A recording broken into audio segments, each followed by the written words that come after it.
Get ready for a spine-tingling journey through the most chilling horror stories from across America.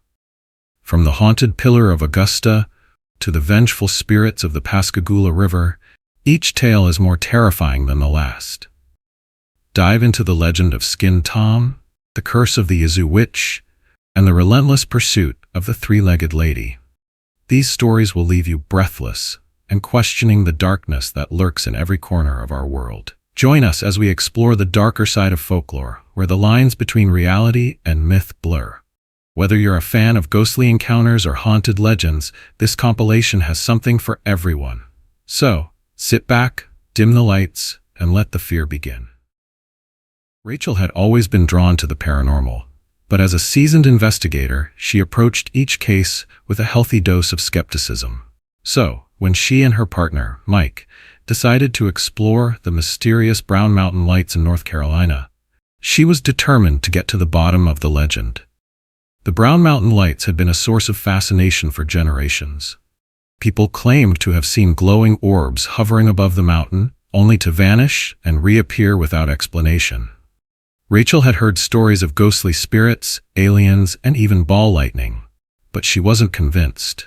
She believed there had to be a logical explanation. As they arrived at the Wiseman's View overlook, the sun was setting over the mountains, casting a golden glow over the landscape. Rachel and Mike set up their equipment, ready to spend the night observing the lights. The air was crisp and cool, with a hint of autumn leaves, and the only sound was the distant hum of crickets. As night fell, they began to see the lights. At first, they were just faint orbs on the horizon, but as the hours passed, they grew brighter and more intense. Rachel felt a shiver run down her spine, but she was determined to remain objective. She took notes and snapped photos, trying to capture evidence of what they were seeing. But as the night wore on, strange things began to happen. The lights seemed to move in patterns, as if they were trying to communicate. Rachel started to feel a sense of unease, a feeling that they were being watched. Suddenly, a loud crack echoed through the night air, making them both jump. "What was that?" Mike whispered, his voice trembling. Rachel shook her head. "I don't know, but let's keep watching." As they continued to observe the lights, they started to notice something peculiar. The orbs seemed to be moving towards a specific location, a small clearing deep in the woods. Rachel felt a sudden urge to investigate, despite her initial reservations. They packed up their gear and made their way down to the clearing. As they approached, the lights grew brighter, illuminating a small, unmarked grave. Rachel's heart sank as she realized that they had stumbled upon something much more sinister than they had anticipated.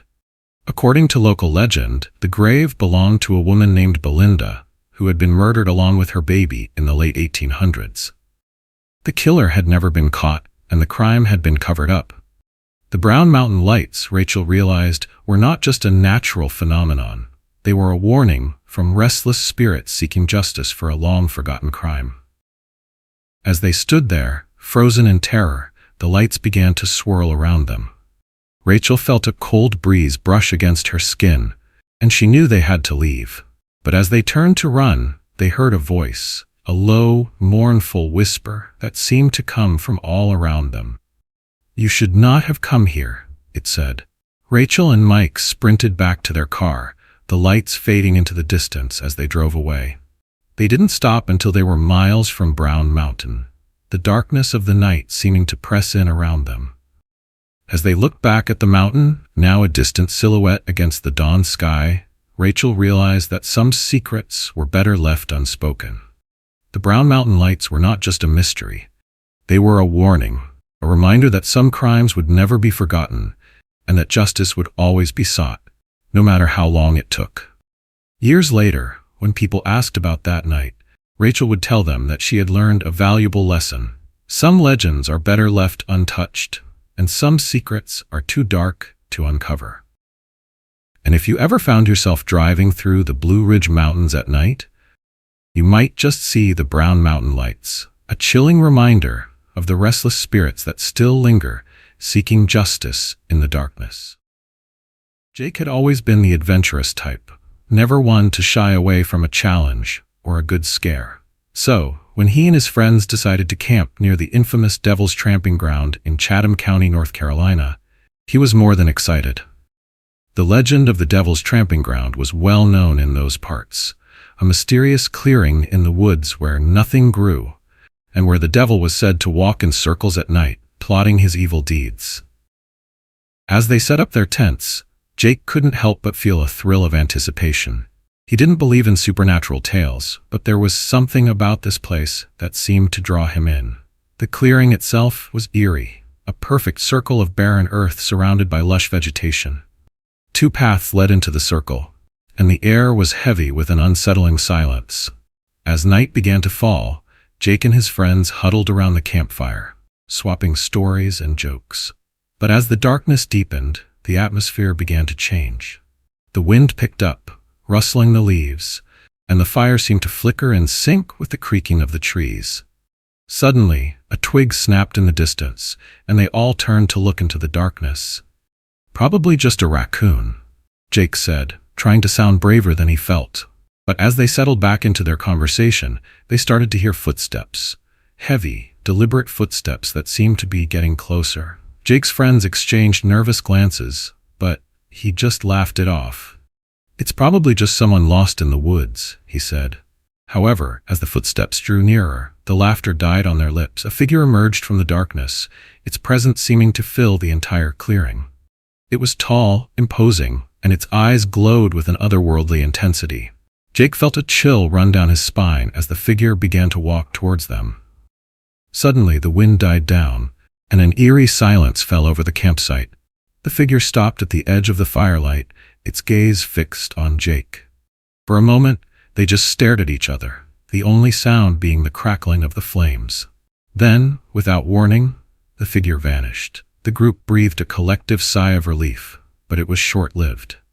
As they turned to pack up their gear, they noticed something strange. The objects they had left in the circle earlier that day were now scattered outside its bounds. "It's just the wind," Jake muttered, but deep down, he knew it wasn't. As they prepared to leave, Jake couldn't shake off the feeling that they were being watched. He glanced back at the clearing, and for a moment, he could have sworn he saw the figure standing there, watching them. That night, as they drove away from the Devil's Tramping Ground, Jake felt a sense of unease that he couldn't explain. It wasn't until they stopped at a diner a few miles down the road that they realized the true horror of what they had experienced. As they sat at the counter, sipping their coffee, Jake noticed a newspaper clipping on the wall. It was an article about the Devil's Tramping Ground. But what caught his eye was the photo. It was a picture of their campsite taken that very night.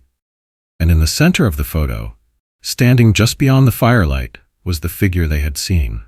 But it was what was written on the back of the photo that made Jake's blood run cold. "You should not have come here." As they looked at each other in terror, the lights in the diner began to flicker, and the air grew colder. It was then that Jake realized the horrifying truth. They had not just seen the devil, they had been in the presence of pure evil.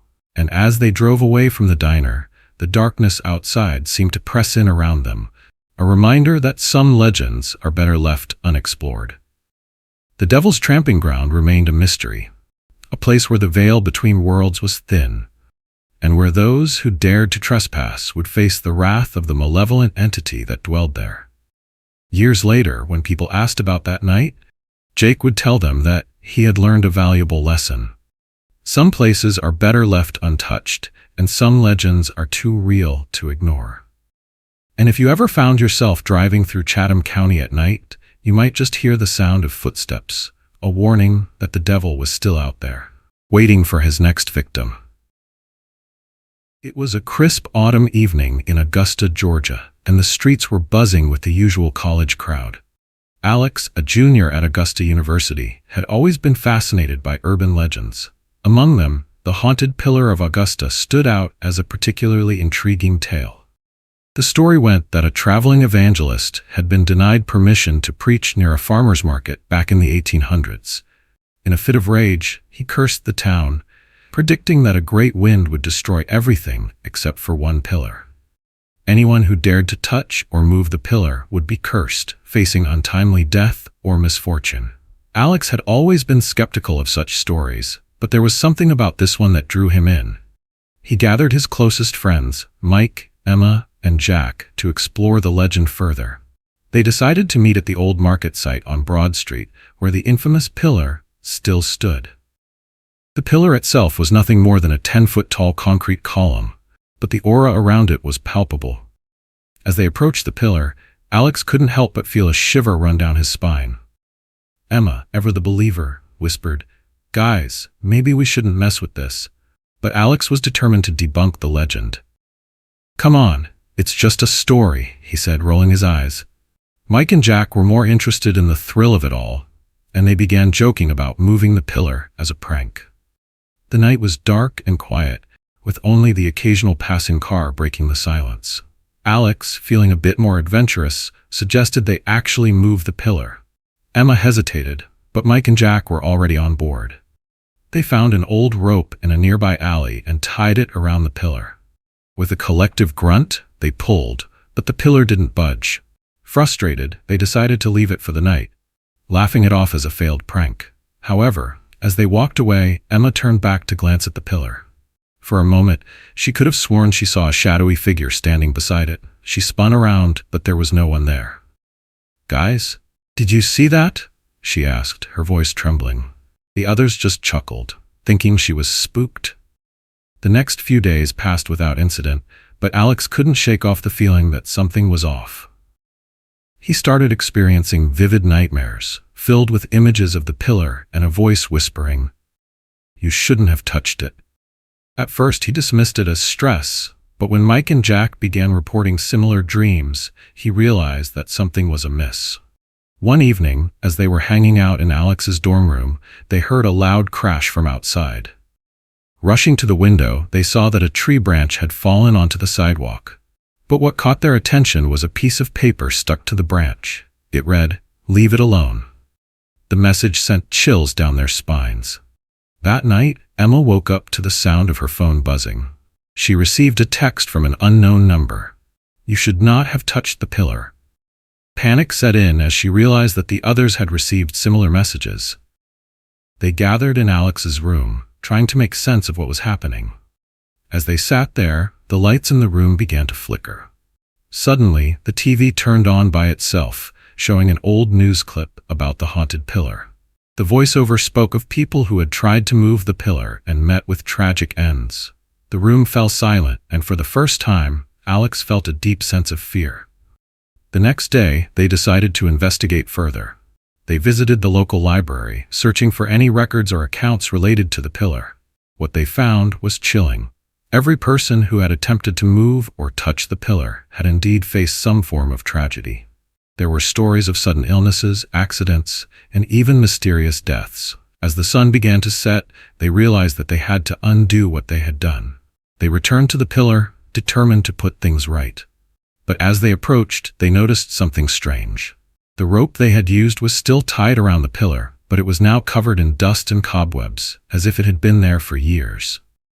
Suddenly, a strong gust of wind blew, and the ropes snapped. The pillar began to shake violently, and the friends stumbled backward in fear. As they turned to run, they heard a voice, loud and clear, "You should not have touched it." In that moment, everything went black. When Alex came to, he was lying in a hospital bed. The doctor told him that he and his friends had been found unconscious near the pillar. They had all suffered from severe hallucinations and were lucky to be alive. But as Alex looked around the room, he noticed something that made his blood run cold. On the wall opposite his bed was a newspaper clipping. It was an article about the haunted pillar, but what caught his eye was the date, February 1878, the day the market was destroyed by a tornado. And then it hit him, the realization that made his skin crawl. They weren't just victims of a curse, they had become part of the legend itself. The pillar wasn't just a simple urban myth, it was a doorway to a dark history that they had unknowingly disturbed. As Alex lay there, frozen in terror, he heard the sound of the wind outside. It was a gentle breeze, but in his mind it sounded like a whisper, repeating the same ominous warning. "You should not have touched it." And in that moment, Alex knew that some legends were better left untouched. Ethan had always been drawn to the mysterious and the unknown. As a musician, he found inspiration in the legends and myths that surrounded him. One evening, while exploring the banks of the Pascagoula River in Mississippi, he stumbled upon a haunting melody. It was as if the river itself was singing, a low, mournful hum that seemed to come from nowhere and everywhere at once. The locals called it the Singing River, and Ethan was captivated. The story behind the Singing River was a tragic one. It was said that the Pascagoula tribe, faced with enslavement by their enemies, the Biloxi, had chosen to walk into the river rather than surrender. As they waded deeper into the water, they sang a death song, their voices fading into the darkness until the last one was silenced. The legend claimed that their spirits still lingered, their song echoing through the river's waters. Ethan was both fascinated and unsettled by the tale. He decided to spend more time by the river, hoping to capture the essence of the melody in his music. As he sat on the banks, his guitar in hand, he began to play along with the river's haunting tune. The music seemed to blend seamlessly with the hum of the river, creating a haunting harmony that sent shivers down his spine. Days turned into weeks, and Ethan found himself returning to the river every evening. He started to notice strange occurrences. Equipment would go missing, and sometimes he'd hear whispers in the wind. At first, he dismissed it as the imagination of a creative mind. But soon, the events became too frequent to ignore. One night, as he was packing up his guitar, Ethan heard a loud splash in the water. He turned to see a figure emerging from the river. It was a woman, her long hair flowing like the current. She walked towards him, her eyes fixed on his, and Ethan felt a chill run down his spine. Suddenly, she vanished into thin air. Shaken, Ethan decided to delve deeper into the history of the Pascagoula tribe. He visited local libraries and spoke to elderly residents who shared stories of the tribe's tragic fate. The more he learned, the more he realized that the Singing River was not just a legend. It was a call for revenge from the spirits of the past. As the nights passed, Ethan began to experience terrifying events. He would wake up to the sound of his guitar playing by itself, the melody of the Singing River echoing through his room. He started to feel like he was being watched, and the whispers in the wind grew louder, more urgent. One evening, as he sat by the river, Ethan felt an overwhelming sense of dread. The melody seemed to grow louder, more menacing, and he realized that he had become the target of the vengeful spirits. They were calling to him, drawing him into the river with their haunting song. In a desperate bid to escape, Ethan turned to run, but his feet felt heavy, as if rooted to the spot. The river's melody grew louder still, and he felt himself being pulled towards the water. Suddenly, a figure emerged from the shadows, a man with a stern face, his eyes blazing with anger. Ethan tried to scream, but his voice was drowned out by the river's song.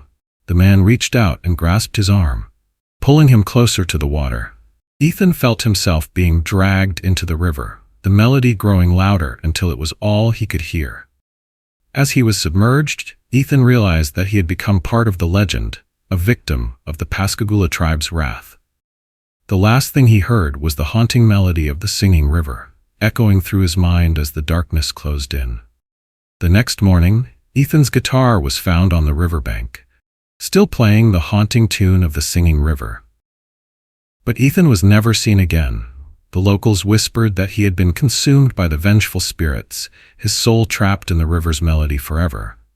From that day on, the Singing River seemed to sing with a new intensity, its melody a chilling reminder of the dangers of meddling with the past. And those who dared to listen closely could swear they heard Ethan's voice, blending with the river's haunting song, a perpetual echo of fear and regret.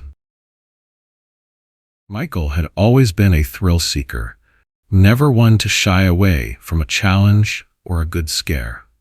So, when he heard about the legend of the three-legged lady on Nash Road in Columbus, Mississippi, he couldn't resist the urge to test it out.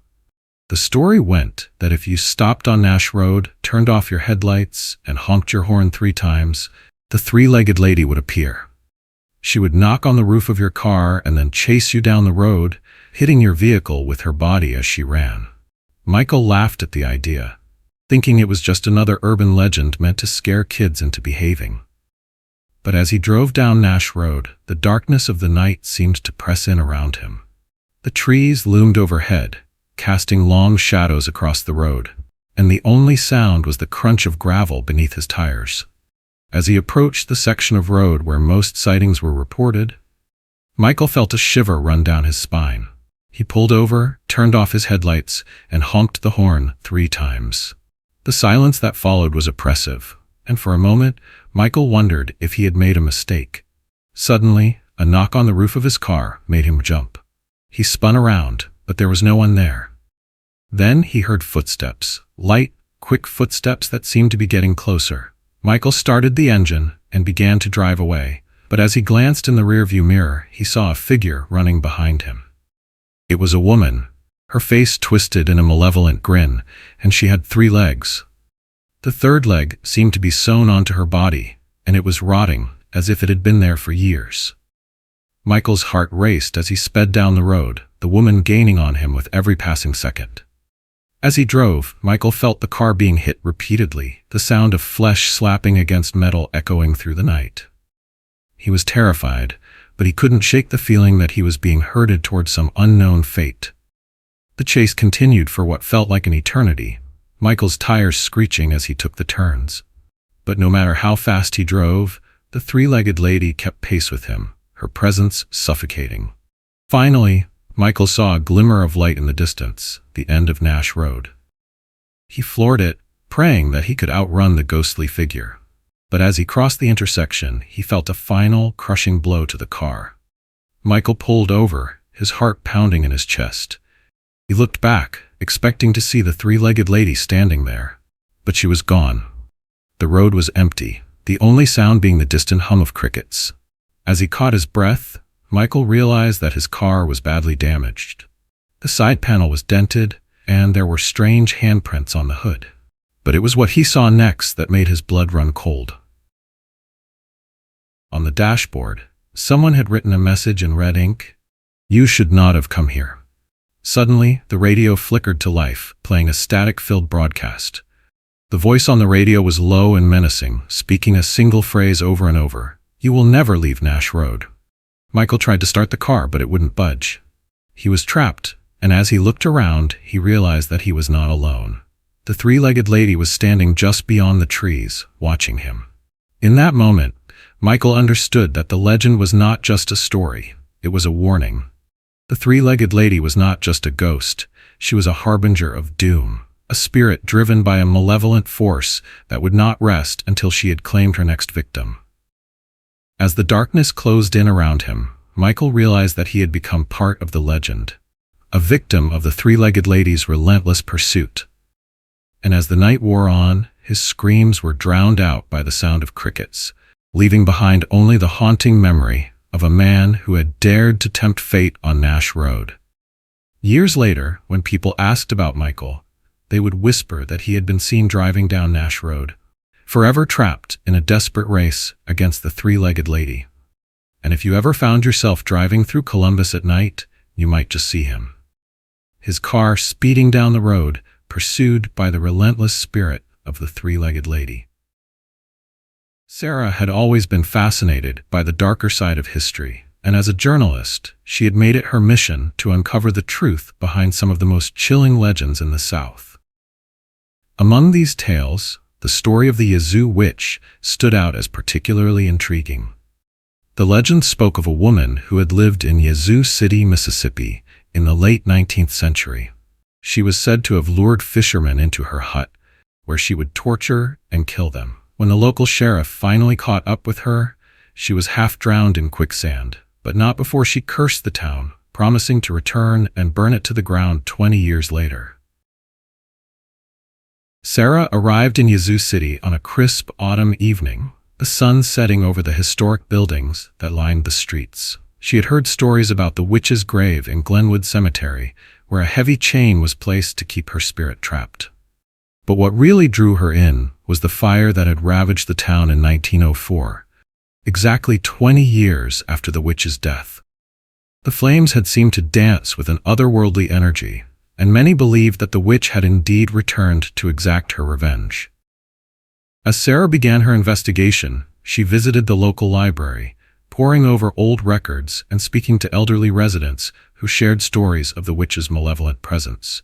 She learned that the witch's grave was still in Glenwood Cemetery, surrounded by chains that were constantly being repaired, only to break again, mysteriously. The locals whispered that when the chains were finally gone, the witch would return once more. One stormy night, Sarah decided to visit the cemetery. The wind howled through the trees as she approached the witch's grave. The chains seemed to rattle ominously in the wind, and for a moment, Sarah felt a chill run down her spine. She took out her camera to snap a few photos, but as she looked through the lens, she could have sworn she saw a figure standing just beyond the grave. She spun around, but there was no one there. The next day, Sarah received a strange package at her hotel. Inside, she found a small antique locket with a note that read, "You shouldn't have come here." The locket itself was old and worn, with a photo of a woman who looked eerily like the descriptions of the Yazoo Witch. Sarah felt a sense of unease, but she was determined to uncover the truth. As she delved deeper into the mystery, Sarah began to experience strange occurrences.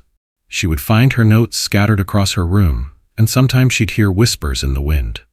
It was as if the witch's spirit was watching her, waiting for her to make another move.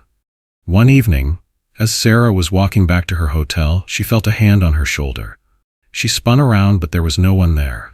Suddenly, a gust of wind blew, and she stumbled into a nearby alley.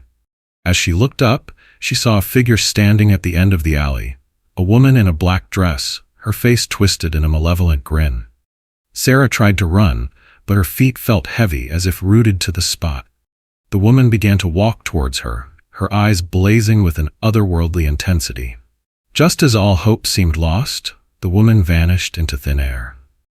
Breathless and terrified, Sarah stumbled back to her hotel room. She realized then that she had become the target of the witch's vengeful spirit.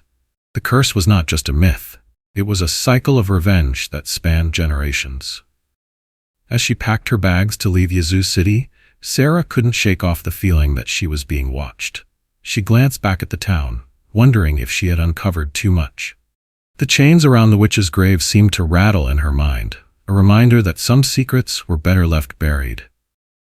Years later, when people asked about the Yazoo Witch, Sarah would tell them that she had learned a valuable lesson. Some legends are better left untouched. And if you ever found yourself in Yazoo City on a stormy night, you might just hear the sound of chains breaking, a warning that the witch's curse was still very much alive. The legend of the Yazoo Witch continued to haunt the town, a chilling reminder of the dangers of meddling with forces beyond our understanding. And for Sarah, the fear of being trapped in a cycle of revenge that spanned generations would forever be etched in her mind. Thanks for joining us in the shadows tonight. If you enjoyed these chilling tales, don't forget to hit that like button and subscribe for more spine-tingling stories every week. Have you got a story of your own? Share it in the comments below. We love hearing from you. And remember, the darkness holds many secrets. Are you brave enough to uncover them? Until next time, keep your lights on and your doors locked. Sweet nightmares.